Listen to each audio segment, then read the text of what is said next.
I've been raising my kids on my own ever since my ex-wife disappeared into a drug-fueled mess, but now I've fallen for her sister who's still grieving her late husband, and I'm terrified of ruining the only real family we've got left. I, 32 male, am finally at a point where I can't stand this anymore. I've been in love with this woman, 27 female, for a very long time, maybe a couple of years at this point, and I'm not sure if I should just kill it or attempt to make something with her. I met my ex-wife, her sister, when I was 23 years old, and the relationship developed very quickly, and by 26 I had my son and daughter and had gotten married. However, within months of being married my ex-wife had an affair, but worse than that, the man she cheated with gotten her into some hard drugs. After confronting her on this, she said she was going to get help, but instead she left in the night. I haven't heard from her in 4 years, and last I've heard she's still with that guy and are homeless in Las Vegas. Not sure how true that is, but being focused on holding it together for the kids, I really don't have the time to chase her down, nor do I even want to after what she pulled. I ended up getting a divorce in absentia.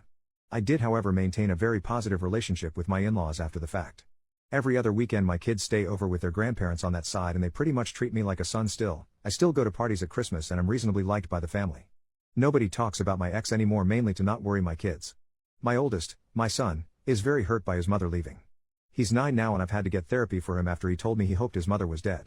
She had been getting verbally abusive toward the end, which was when he was around 5 or 6. Anyhow, in the year following my ex leaving, her sister and her boyfriend had started coming around a lot to see the kids. They knew I worked a lot and would babysit and call it practice, as they wanted to have children of their own.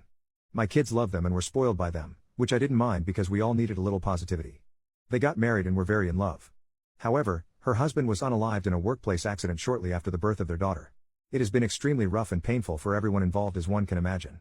I followed my sister-in-law's example and began to take her daughter to give her time to herself if things got too hard to deal with or she needed alone time. She's been in grief counseling for a few years, but she still wears her ring and has told me she can't ever imagine dating again. I talk to her about him frequently and she's gotten to a better place, but she's still very much in love with him. I can't imagine that sort of pain. Over the last 2 years we've been a more constant figure in each other's lives. My kids love their aunt and I have her over for dinner a couple times a week. My daughter and her daughter have become close and love being around each other, so they have sleepovers. I've moved on from my ex by this point, but the idea of dating possibly someone is dangerous, as their mother has kept me out of the dating scene. I don't know when it happened, but slowly I began to get soft on my sister-in-law. She's a great mom for what she's had happen to her. She's one of the sweetest people I know and her sense of humor always leaves me laughing and happy. Then I started realizing that I'm physically attracted to her. I've always felt kind of guilty about it because her late husband was a good friend, and since she's obviously is still grieving, I've kept it to myself. Since COVID started we've been together a bit more because social distancing has had us lose contact with most other people. Nothing romantic has ever been discussed and I try not to flirt, but last week it was very late and after the kids went to bed I made us a few drinks, not enough to get drunk, but she decided she'd rather spend the night, so I took my couch. I woke up to breakfast this morning and the 4 of us felt like the sort of family I've always wanted. She even kissed my forehead, which is not something she normally does. I still didn't say anything, but after she left I found my son quietly playing with his toys in his room. He looked upset, so I asked him if he was alright. He tells me point blank in the way only a kid can that he wishes sister-in-law was his mother. I sat down with him and asked him why he thought that way, and he gave a whole bunch of reasons, like her being nice to him, and she never yells about anything. He likes seeing her at his grandparents and she draws pictures with him, which I didn't know they did. By the end of it my heart that is already melting for this woman even more wound up. When visiting, dropping them off with their grandparents, I tried to breach the subject with her folks to kind of feel around how people would see. I made a joke about she and I acting like a married couple sometimes, and they didn't laugh and were kind of standoffish, friendly, but either they know something or they disapprove. It's getting too hard for me to ignore or pretend it's not getting to me. I'm in love with her. Either I've got to kill it and find some way not to think of her, or I have to find some sort of way to navigate through this situation and tell her everything. If anybody out there has any insight on how to approach a widow, especially one who is married to a friend, with this sort of intention, I could really use your help. Update 2 months later. Firstly, I'd like to thank everyone who gave me advice on how to proceed and ideas and things I could maybe say to my former sister-in-law. What I ended up doing. Shortly after making the first post, I remembered that my children would spend Sunday night over their grandparents' house, and typically when they do this, my niece, sister-in-law's daughter, will join them. I allow these bi-weekly visits because I think it's important for them to maintain a healthy relationship with their mother's parents. And sister-in-law lets her daughter go because she enjoys playing with my daughter. Well, I realized we'd both have a free night. Normally I'd just game or hit the gym an extra night, but I figured it would be the perfect opportunity to my sister-in-law without the kids being around. So I sent her a text saying, "Hey, kids are out this Sunday, was thinking you might want to get dinner." It was a fairly upscale place that reopened 2 months or so ago for outdoor dining. I never ask her out to dinner and we're almost never alone together, or without a child in the other room. She says she'd love to, and so my panic starts setting in because now I've got to actually act on my feelings. I ask her if she'd prefer meeting at my place and taking one car or meeting at the restaurant, and she says she'll come by my place first. I'm a bit more cleaned up than normal, dressed up but not overly dressed. She shows up and my God, she's in a very nice evening dress, makeup, not something she normally wears, really looking stunning. I must have been slack-jawed for a second, I had to be lol. We make a little small talk compliment how we look, but I still don't have my nerve yet and she isn't pushing the issue. Dinner is really wonderful, they had a live jazz type group playing. Definitely coming back to this place. She tells me this is the first time she's really had an adult social outing that didn't involve her daughter in a few years, and I mentioned that it's about as long for me. We're laughing, joking, talking, a little casual touching here and there. I can't seem to find my nerve though, I'm afraid of ruining this moment, so I just submit to having fun. But as we're leaving my mind snaps and I'm just like screw it. And when we stand to go back to the car, I give her my arm and we walk back to the car arm in arm, no awkwardness, nobody mentioning that it's happening. I open her door for her and I plan on driving her back to her car. As I open the door she stops me. Looking sort of nervous, she just outright tells me to stop and that she wants to kiss me. There was no alcohol at dinner, so this is all her. So I pull her in and we kiss. I can barely describe how wonderful it felt to finally touch her. Well, the kissing goes on outside this restaurant with her leaned against my car for at least a half an hour. When we finally break, we share a few more dreamy looks before we get in the car and drive back to my place. She's holding my hand as I'm driving. I don't think I've ever been happier. I seriously felt that teenage first love feeling again. I confessed to her that I've started having feelings for her a long time ago, but with the terrible things we went through I didn't want to scare her away. She tells me that she's carried a torch for about 6 months herself. At that time I had gone on a couple Tinder dates, and since we were just friends I described what a mess of a time those dates were. She tells me she began feeling intensely jealous and angry that I was seeing these girls, and it was about that time it clicked in her mind that she had somehow developed feelings for me.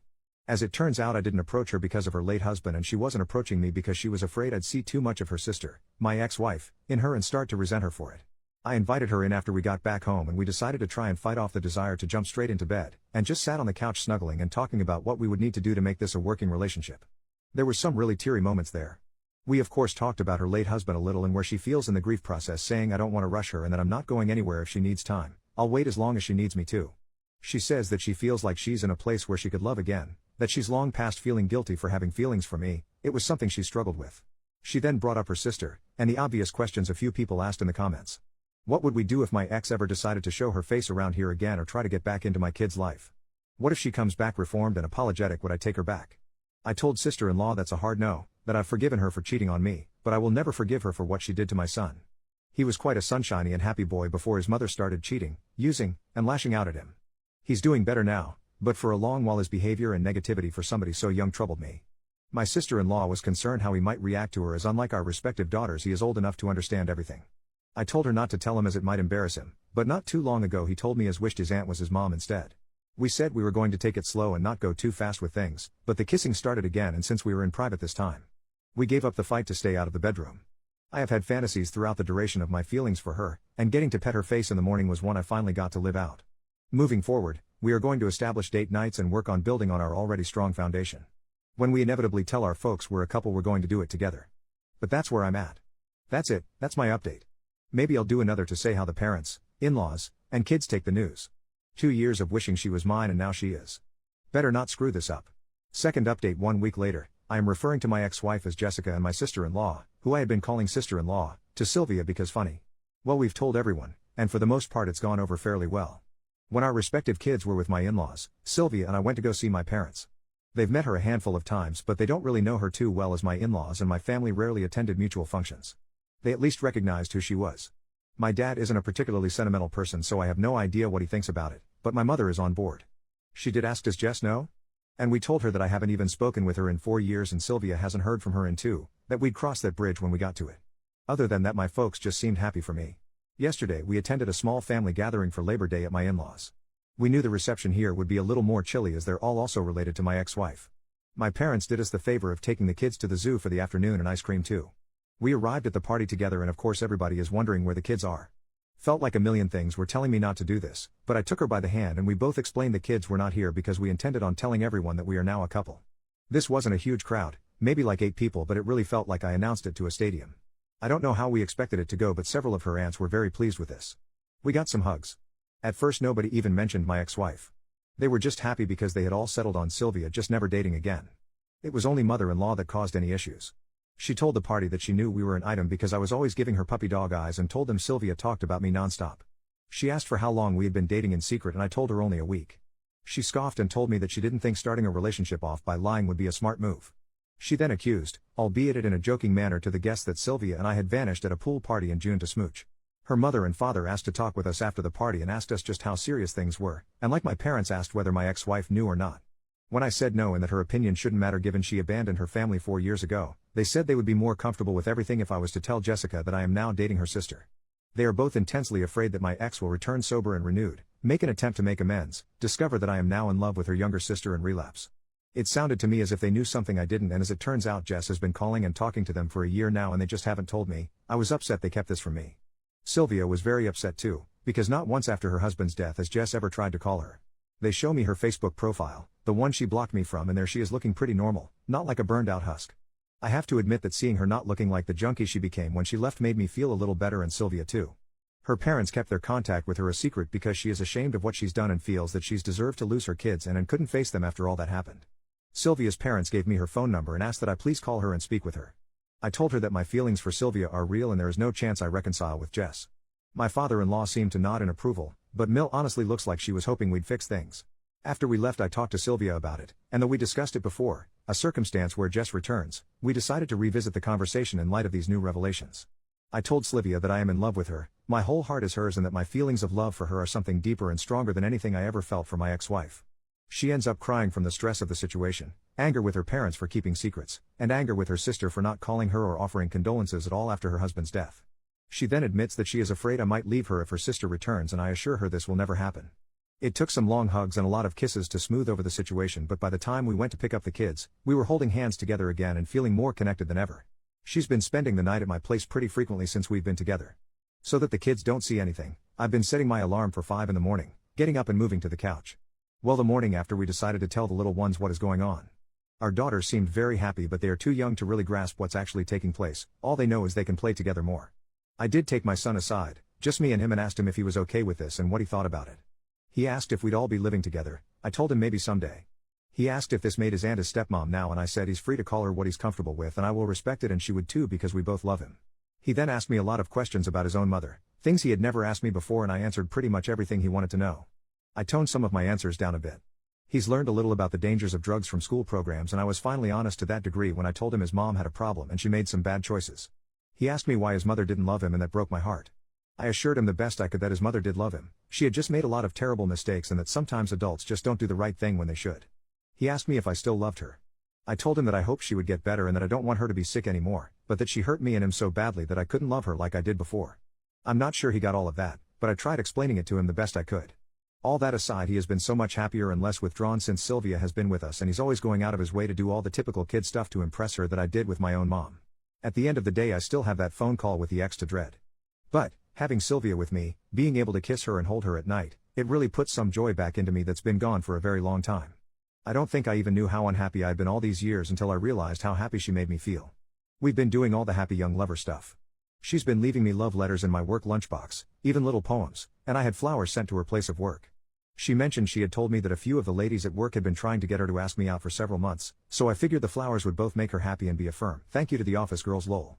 Thank you for everyone who commented or sent me messages on the first and second posts, they really made my day and helped me keep my cool to confess to her. Feel free to ask me anything, but I think this just about does it for my updates. Third update 2 months later. People have been asking me for an update for a couple months now, so I figured I'd finally sit down and do one. What you're about to read is a comment I wrote like last week, and I've just copied and pasted it as it's pretty much good enough to be a post. It details for the phone call with my ex-wife went and a little more info. I did talk to her a couple months ago. I keep going to write an update for this, but life got pretty hectic. I did write like a 10-paragraph update like a month ago, but my laptop crashed, so I lost it and got discouraged. The ex-wife is in a much better place and is in recovery. 8 months clean by this point. She finally told me the details of the affair and how things happened, how she got into drugs.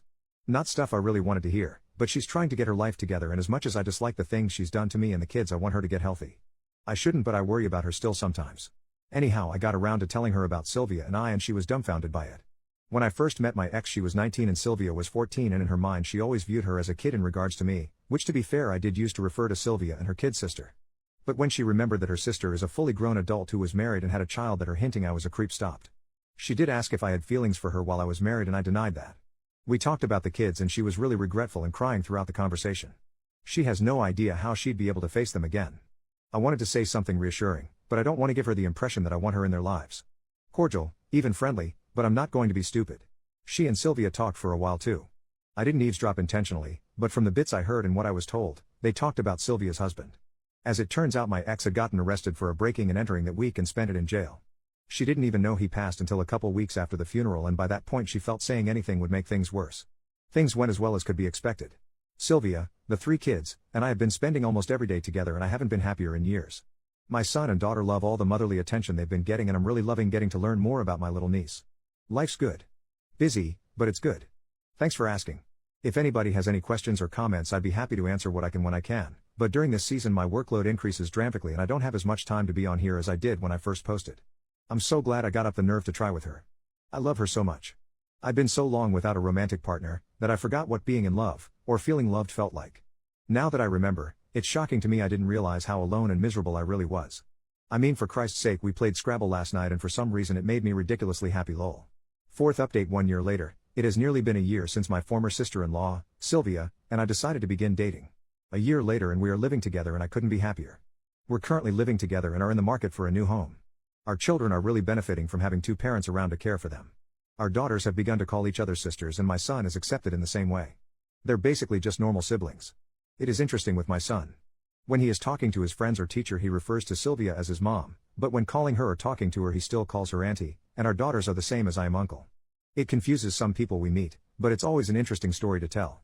We haven't had much contact with my ex-wife since my last post, though from what we hear she's doing much better. Has a halfway decent job, a boyfriend, and is keeping clean.